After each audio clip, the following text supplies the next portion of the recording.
Assalamualaikum warahmatullahi wabarakatuh. Kami dari kelompok 4 yang beranggotakan saya, Kuku Surono. Kedua, ada Kak Lutfianingsih. Yang ketiga, ada Kak Magfirah. Yang keempat, ada Nurul Fatihah Utami. Kami akan membahas modul 4 tentang kebutuhan anak sekolah dasar KB1, gizi dan permasalahannya pada anak usia SD.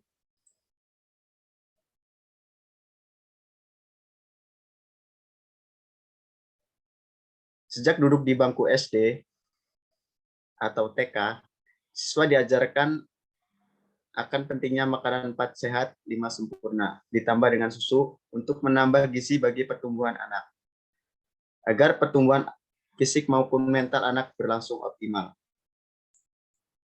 Maka perlu diketahui aspek perkembangan apa yang amat menonjol pada anak usia SD.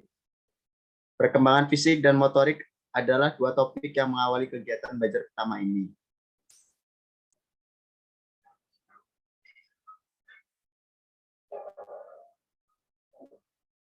Yang A, perkembangan fisik pada anak. Menurut Santrok tahun 2002 mengatakan bahwa pada masa usia SD, pertumbuhan fisik cenderung lambat, tidak seperti pada masa bayi dan masa kanak-kanak. Bahkan pada masa remaja, dan Froches 1986 dalam bukunya Of Children mengemukakan bahwa menjelang usia 6-12 tahun, anak menjadi lebih tinggi dan berat. Pertumbuhan secara paralel yang terjadi pada anak laki-laki dan perempuan sebelum periode ini tidak bertahan hingga ia memasuki usia SD. Meskipun demikian, sejak lahir hingga masa akhir di usia TK, anak perempuan cenderung lebih kecil daripada anak laki-laki. Pertumbuhan dalam hal tinggi dan berat badan pada anak usia SD secara nyata 2 tahun lebih cepat pada anak perempuan daripada anak laki-laki. Hal ini terjadi berkaitan dengan perkembangan sistem skeletal atau kerangka dan muskular atau otot. Ya, nomor 1, perkembangan motorik. Perkembangan motorik anak usia SD menunjukkan lebih lentur dan lebih terkoordinasi. Sewaktu anak menduduki kelas 1 atau 2 SD, kontrol gerak motorik kasar umumnya lebih baik dibandingkan kontrol motorik halusnya. Dalam keterampilan motorik kasar, umumnya anak laki-laki lebih cepat terampil daripada perempuan. Menurut Creti dalam Life Franchise 1986, anak perempuan kadang-kala lebih unggul dalam tugas-tugas motorik yang bersifat ritmis, seperti dalam menari atau lompat tali. Yang kedua, faktor yang berpengaruh pada perkembangan fisik, faktor bawaan dan lingkungan.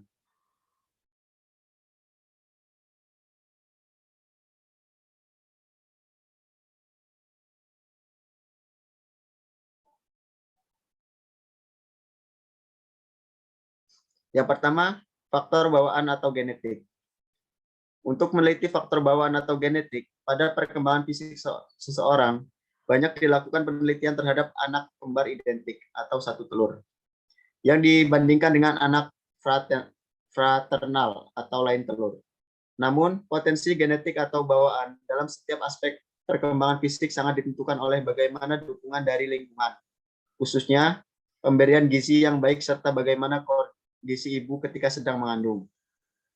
Oke, materi selanjutnya akan dilanjutkan oleh Kak Magfirah. Oke, saya akan menjelaskan tentang pengaruh dalam perkembangan fisik, yaitu gizi atau nutrisi.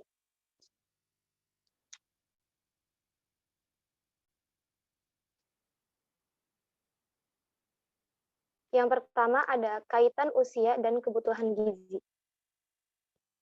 Gizi merupakan hal penting dalam perkembangan seseorang, terutama bayi, karena perkembangan otak dan fisik di usia tersebut berkembang secara cepat. Kebutuhan energi pada masa bayi 2 kali lebih besar daripada yang diperlukan di masa dewasa.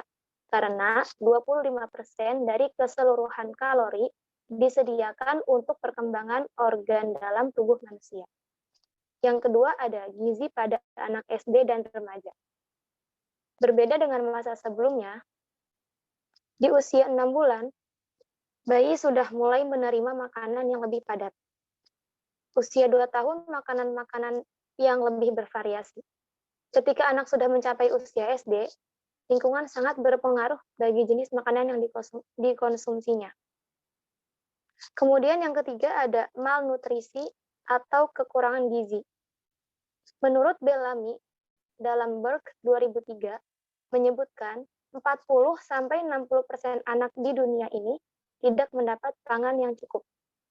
Anak yang kekurangan gizi akan berkembang lebih kecil, pertumbuhan jaringan pada otak akan berpengaruh, yang akan berpengaruh dalam semua fungsi mental anak. Biasanya, anak akan kesulitan dalam berkonsentrasi di sekolah. Yang keempat ada obesitas atau kegemukan. Obesitas atau kegemukan adalah kelebihan lemak tubuh yang disebabkan oleh terlalu banyak makan, melebihi takaran dari yang seharusnya diperlukan oleh tubuh. Secara fisik, anak yang menderita obesitas juga beresiko tinggi dalam kesehatan, seperti tekanan darah tinggi, yang lama-kelamaan akan berakibat sakit jantung, diabetes, kanker, bahkan kematian di usia dini. Selanjutnya ada penyakit yang akan dijelaskan oleh Nurul Fathia Utami. Ya, saya di sini akan menjelaskan tentang penyakit. Pada anak-anak yang bergizi cukup maka penyakit yang dideritanya tidak terlalu berpengaruh pada pertumbuhan fisiknya.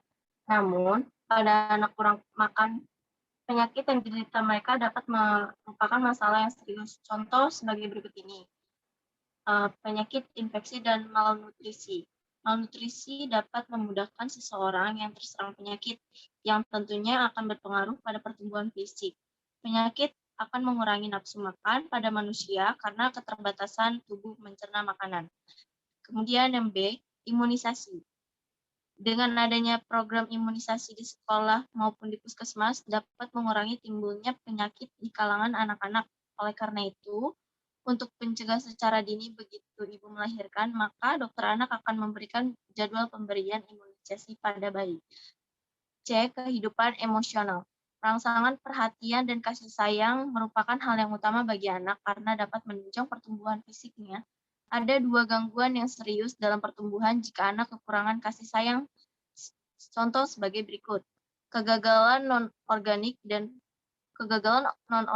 untuk perkembangan umumnya terjadi pada usia 18 bulan dan ditandai dengan reaksi-reaksi seperti penolakan dan jarang tersenyum. Reaksi-reaksi ini sebetulnya berkaitan erat dengan bagaimana lingkungannya yang terjadi di sekitar anak. Bayi yang rewel dan mudah marah sehingga membuat tidak mau makan akan menambah stres orang tua dan berpengaruh besar dalam hubungan orang tua dengan anaknya. Jika masalah-masalah seperti ini tidak ditangani sejak dini, maka akan terjadinya masalah emosional yang lebih serius pada anak. B. Deprived dwarfism menunjukkan bahwa adanya gangguan dalam pertumbuhan pada anak usia 2-15 tahun. Gambaran umum dari anak yang menderita depresi ini adalah tidak di bawah rata-rata usianya, perkembangan skeletal yang tidak matang. Anak dengan gangguan ini tidak kelihatan kekurangan gizi karena berat badan dan mereka sesuai dengan tingginya. Terima kasih.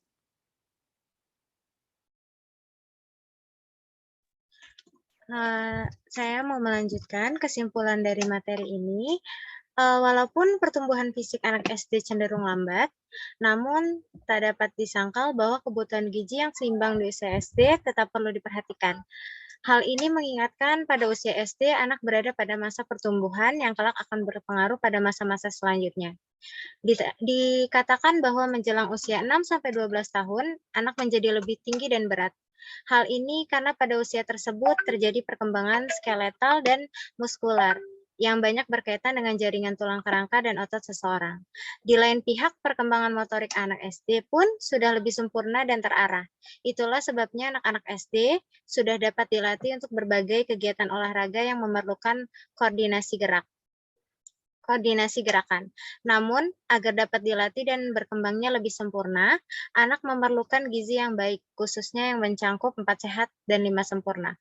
Perkembangan dan pertumbuhan anak sangat tergantung dari faktor bawaan dan lingkungan. Oleh karena dipengaruhi oleh faktor bawaan, maka